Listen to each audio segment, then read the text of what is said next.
The following program was provided by an independent producer solely responsible for its content.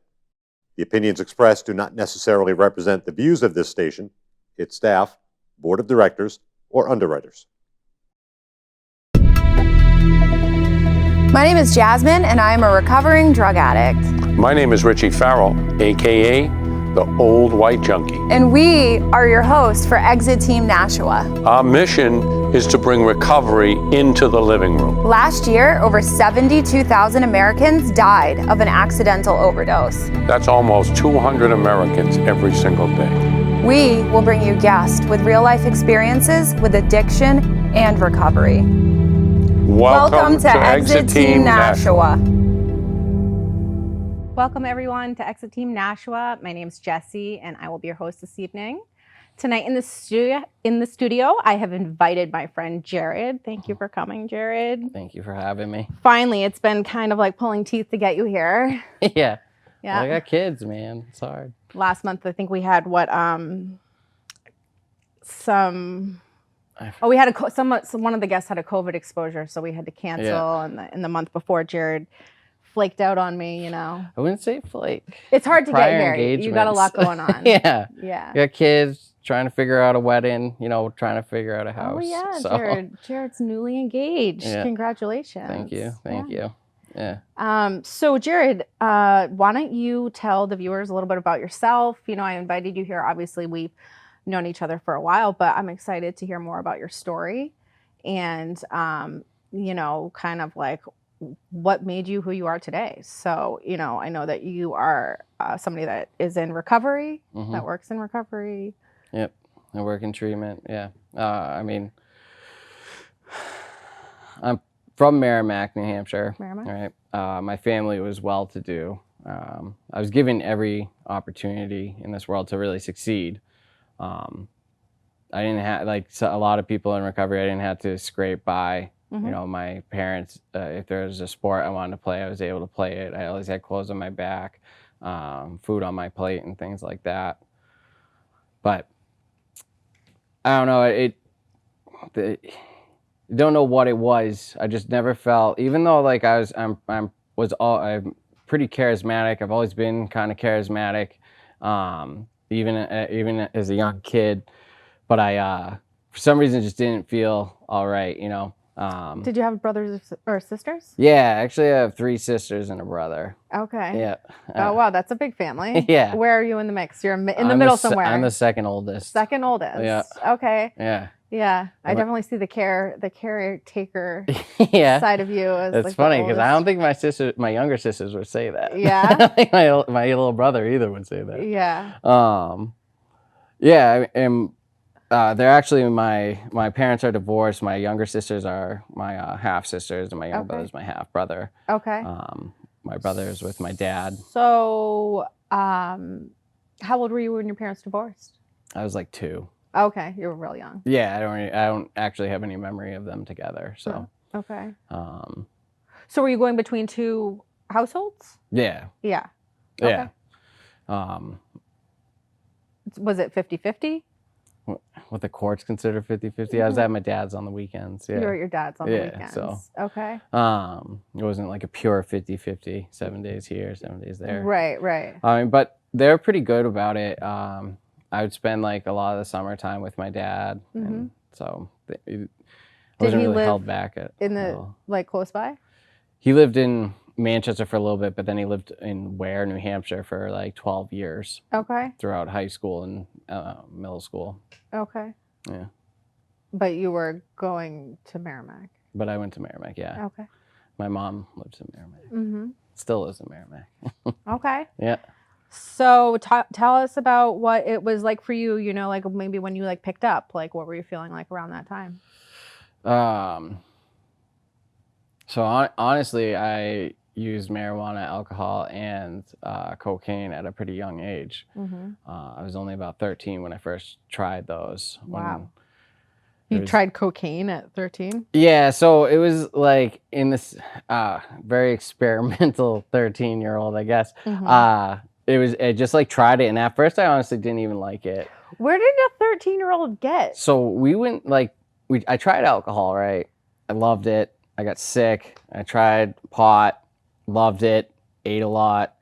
Then that like trying to get and acquire those things just had us meet different people. Right. And we ended up at a party, and it was nobody was disclosing their age, obviously. Right. Not that I looked old enough, because even still I don't look that as old as I am. But it was just offered, and I was like, yeah, why not? You know, the other two things were fun. Let's try this. And So what'd you think? I didn't like it. You I didn't like hated it. I had been prescribed to like Adderall, and I didn't enjoy that either. Okay. Back then I was just like, it was kind of like a fun thing to escape from Merrimack and like to drink and smoke pot, but cocaine. You didn't like I stimulants. didn't like it then, which is funny because that is my drug of choice. Okay. So so I'm interested in the Adderall. Like, how do you have ADD? I was prescribed it then. Yeah, but do you have ADD? No, I wouldn't say I have ADD. How old were you when you were prescribed it? I don't know. I was young. It was like middle school. So do you remember getting prescribed it? I'm just curious. I have a son that has attention problems. Yeah. You know? So I always did well in school. I just didn't like the group atmosphere, classroom setting type of thing. So you were resisting education. Yeah. And I really think in the 90s that was just a blanket statement. Okay, so they're just kind of like, oh, this will help him. Yeah. Yeah. It might be a little bit of my conspiracy theory So mind, so I'm but just interested to know, do you think it affected you? I do. It got me the sense of mind that a substance could fix what I thought was wrong with me, or what somebody thought was wrong with me. So from there on out, that's why we're bored on the weekends. I know how to fix boredom. We got alcohol. That's so interesting. My son really hates being on he's on he's not on Adderall, but he's on something, and he says, what do you want me to be different than I am? And I'm like, no, this is just going to help you concentrate. And I hate that he's on it. But we've done a lot of weighing of things, and our system.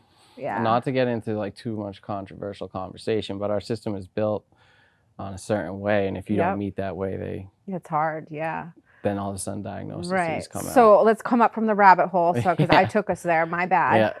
Tell us a little bit more about. You said it affected you, but you did get put on Adderall. Yes, but you tried cocaine. I tried cocaine. Actually, honestly, I didn't do coke again until like after senior year. I didn't like it. I didn't enjoy it. There was a lot of drinking going on.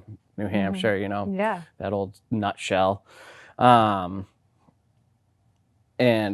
it was a break from the mundane, my family, like I said, they're well-to-do, so they had a pretty normal life. I mean, my stepfather was a medical supply salesman, and he was traveling all the time. My mom owns their own business. She still owns their own business, and it was more of it wasn't a 9 to 5, but it was a working family, and like go to bed early, wake up early, that type of thing. And there's not much happening in Merrimack, New Hampshire, Right. So it just gave us a release on the weekends, and then junior year came, and I learned about something called ecstasy. High schooler just trying things out. That really stole the show right there.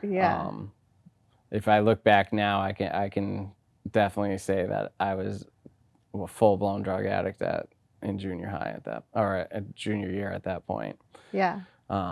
Ecstasy numbed everything. I don't want to say that I had a difficult home life. I don't want to put any blame on my parents or my stepfather or anything like that.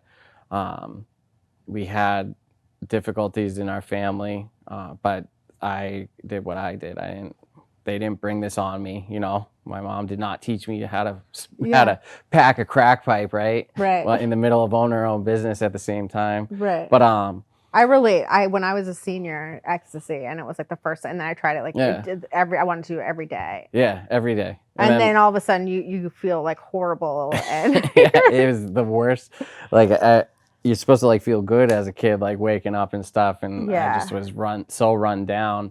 senior year, I barely even showed up. Right. You know, I did the assignments, but I would never show up to class. So I got very close to getting suspended or not graduating or whatever for attendance. And but then I did. I graduated. Yeah, I actually ended up getting like an academic scholarship to Daniel Webster College down the way to play soccer. Oh, you played soccer in college? Yeah. Really? I played soccer. Yeah, I played soccer through high school. I played year round, even regardless of the use. I used to play soccer. I actually just started playing on a rec league. Oh, yeah, did I tell you that? Yeah, you did not tell me that. That's exciting. Nights, yeah, I'll come play. Yeah, well, it's not co-ed, but you know, we can look into it. Yeah, I can wear a wig. So you went to... I went to Daniel Webster for like, I don't know. I probably showed up for like 3 days. Oh, wow. Yeah. Ecstasy had really, and drinking had really taken a hold at that point. And then the introduction the return of cocaine. So were you living at your parents still? Yeah. You were living at your parents still living at my mom's. So did your parents have any idea? Oh, yeah. They knew. My dad and my mom were up my business at all times, you know. What did they, you know?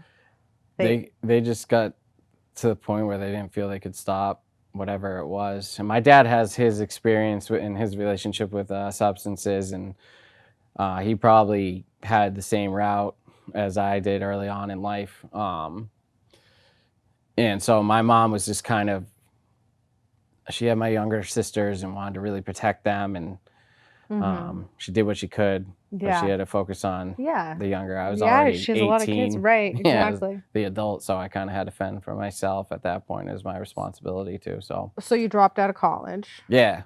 Okay. Tried at what is that one down the road here in Nashua? The community college, I forget. I think it's just Nashua Community College. Nashua Community College. There you go. You know it's your hometown, not mine. Dropped out of that. And then I kind of went into like into the job fields. Yeah. I excelled at a call center. Yeah. Use my gift of gab to do that. Definitely. You know, and then I ended up getting fired from there because drinking and cocaine just was. Calling in, coming can't be in doing late, that. all those things. All the employees are gone. You can't be doing it on the desk. You know, they still have cameras everywhere. So you know they don't like that so much. They kind of asked me to not come back. You know, so you can take an extended vacation, just never come back. And I was like, all right, cool. But then was like the gauntlet of job after job after job. I think I've worked every job there is possible in southern New Hampshire. From McDonald's, I worked at Jarrad, the Gallery of Jewelry. I did construction, landscaping. Yeah, I know, ironic, right?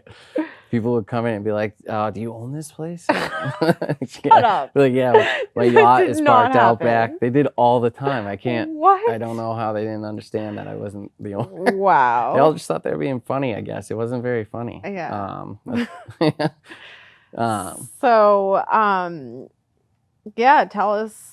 So I'm just trying to keep us on track. We got 15 minutes, so let's hear about what happened towards the end. Towards the end? Yeah, the use. How did it progress? Well, it progressed. You know, you meet people. It progressed. It's the same old story. You know, I met people. One drug didn't become enough. Ecstasy. When my best friend got arrested, he went away for selling the ecstasy. The ecstasy just kind of went away. It wasn't easy to get anymore. Yeah. Coke was doing it for me. Alcohol. I had a girlfriend, and she just wasn't putting up with the going from job to job to job and not being. She's paying everything. I'm paying nothing. Mm-hmm. She just couldn't deal with that anymore. And then eventually the girlfriend leaves. You know, the family's starting to cut you off more and more. I couldn't keep a job for more than like a week at a time, just enough to get some money. So then I turned to like things like stealing, you know, lying, manipulating. My family then really had to cut ties here and there. I think probably to this day, they have like tendencies. Like every now I walk by, you can see that like somebody in my family might pull their purse closer to them, even though it's been a pretty good amount of time since I've done anything like that. But I even had to question myself with my own bank account too. So, you know, I gotta So did you I haven't heard you use the term opiates yet. All right, so the opiates come in towards the end, right as this is starting to get like really bad. That's when like I hurt my back. Oh, okay. I was provided. So how old were you at this point? I don't even know. Probably 24, 23, 24. Yeah. When I say the time in my head, I realize how fast everything moved now. But yeah, I hurt my back. They sent me to pain management. They gave me Vicodin, Percocets, never enough. Yeah. And I started buying that on the street to coincide with my cocaine habit. The Percocets were not really conducive to me, to the lack of money I had. Right. So I switched over to heroin. I remember distinctively the first time. I actually often passed the driveway that we were in. I was with my buddy who's since deceased, and we were with some girl, I don't know who, but I remember vividly her face and his face and us using it for the first time. And then I remember throwing up all over the car. Yeah, so that was my first experience because it was here in Manchester, or we're in Nashua now, up in Manchester. Yeah. Yeah, and that at the same time, ironically enough, I was introduced to crack cocaine too. And those two, with my depleting self-esteem and self-confidence, just started, it was a very steep downward spiral from there. Mm-hmm. It, like I said, just looking back at my age and thinking about it, it was really, really quick. Less than a year probably, that it was really just going from sleep. I was using my grandmother's car, sleeping out of her car. Sometimes she'd let me stay there, sometimes not. And then the crimes started, right? I was gonna say, where's the arrest? Then there's some crimes. Then the police start entering. The police start knowing my name and stuff. It's funny because I don't actually want to talk about that. Okay. I won't talk about That's that. I won't get into details about it, but yeah, it started getting arrested for more serious stuff. Yeah. It wasn't just like egging a house anymore, you know. Like in high school, you know, you egg houses. So and did stuff. you end up doing some time? Yeah, a little bit. Stuck in there, Valley can't Street. bail out for Yeah. the first time, kind of thing. So what happened was I ended up robbing a convenience store in Manchester, Okay. and I got caught probably because I drove a red Cadillac to go do so, and it's like an obvious car. Okay, yeah. And Wow. at the same time, I also had a couple other charges going on. So Did you get caught on the spot? No, it was down the like road? I did it, and then hours later. Hours later, wow. Yeah, like I went to my dealer and I told him what I did, and he made me bring the car in the garage because he wanted my money, I assume.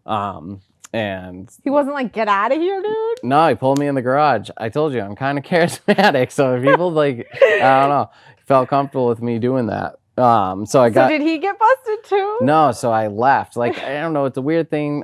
When I smoke crack, I have to go home and do laundry. Like, I don't know why. Okay, it's like a ritual thing. Okay. Yeah, I don't know why. I don't understand it either. But so I got in the car against my drug dealer is trying to give You're me like, I gotta go do laundry. Like, I gotta go do my laundry. I gotta go home, man.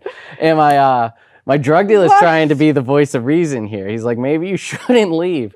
And I like grabbed a bottle of Jack and I was like, I'll be fine. And I took off, and like not even 2 minutes down the road, they saw the wow, the red Cadillac. And the gig was up. Yep. And I did some time in Valley, all pre-trial, and that's when my family was like, no, that's right. We're not bailing you yeah, out. that's, my dad, I remember begging to my dad to post bail, to put a lien on his house. Yeah. I was giving him every reason why I would do better this time. Listen to my mom cry. You mean it too when Yeah. you're in there. You do. Yeah, I don't want to be in there. You don't Nobody wanna wants do- to be in there. No, You'll do anything. It's Yeah. not a place meant for humans to be thriving, you know.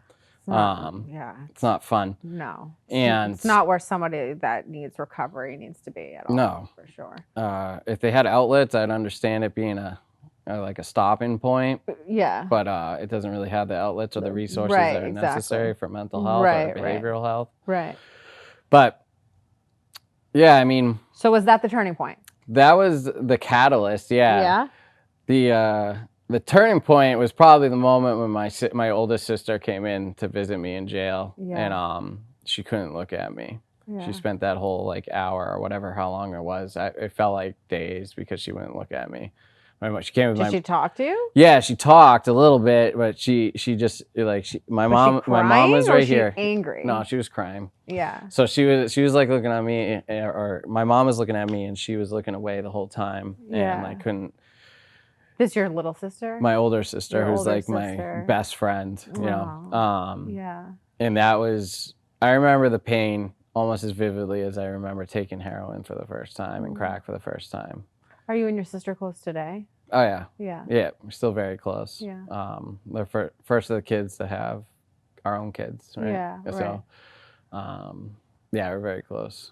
And then after that, that's finally when I had been going in and out of treatment centers. I remember my dad dropped me off at Farnham at one point. I walked in the front door when he drove away. I walked out the other door, and one of my dealers was in the neighborhood behind it. So just things like that. You know, just like wanting to get better, but like not knowing what you really need to do that. Yeah, what it really takes to do that. I hear all their stories, and it's just I just wasn't ready. Thank God I made it. Yeah, you know, at that point, I made it into treatment. I did not. The shocking thing is I told the whole time I was in jail, I told my parents I wasn't going to use anymore, and they got me a plan to get me into treatment, and I told them I wasn't going to use ever again. I had 12 hours from when I left Valley to the next morning when I had to go into treatment, and I figured out a way to get high. Isn't it crazy, the insanity behind that? And that's really, that statement's really, it's honest and it's relatable. I did the exact same thing, and we mean it.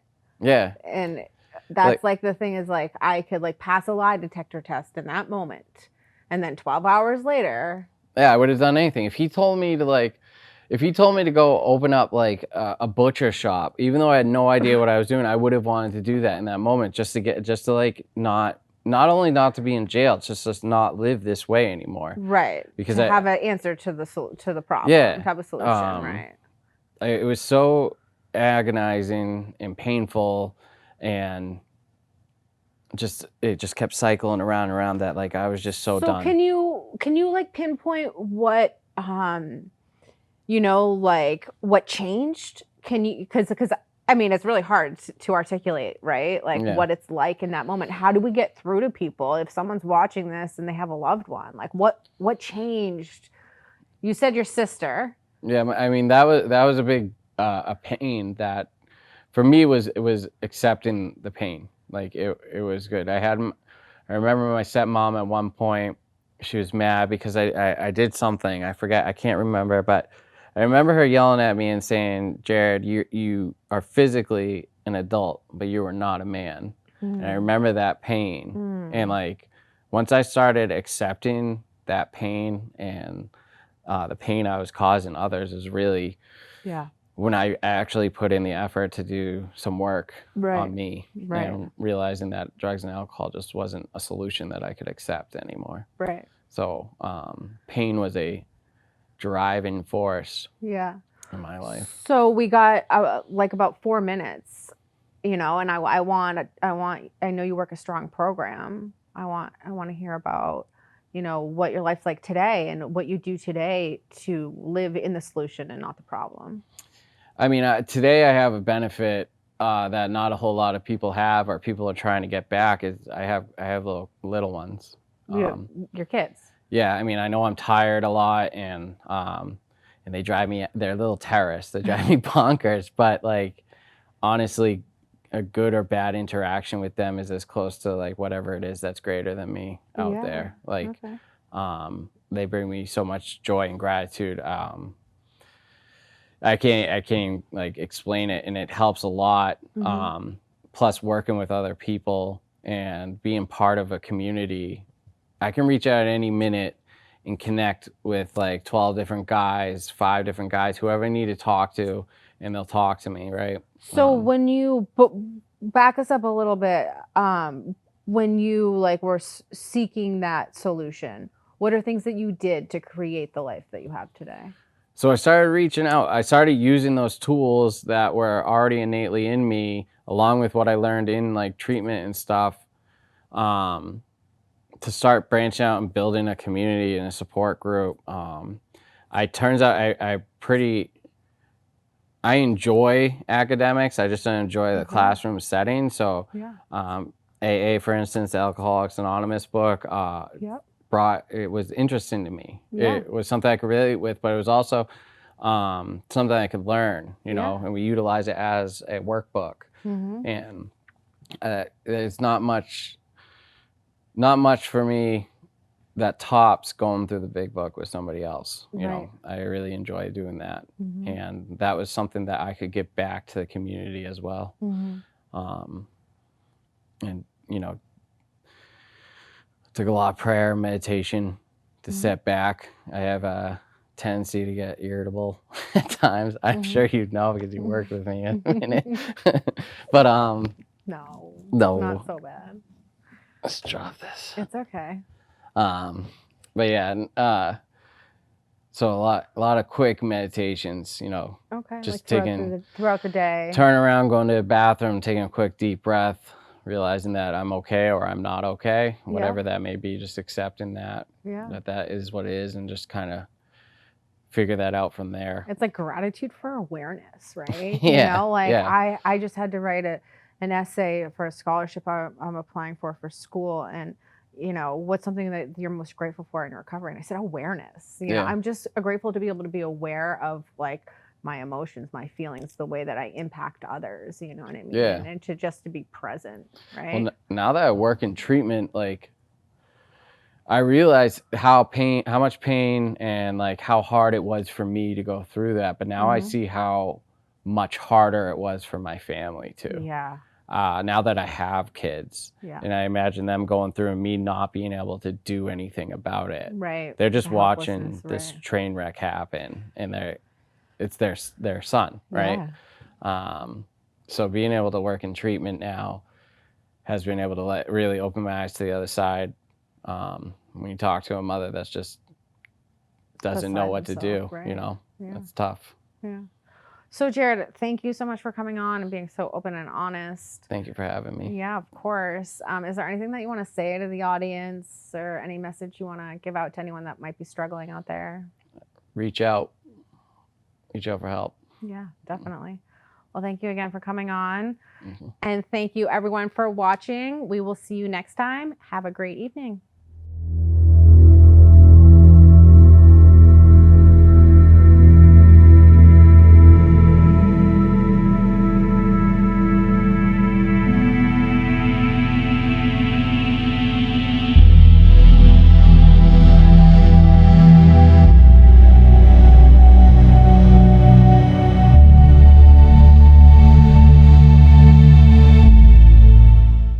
The preceding program was provided by an independent producer solely responsible for its content. The opinions expressed do not necessarily represent the views of this station, its staff, board of directors, or underwriters.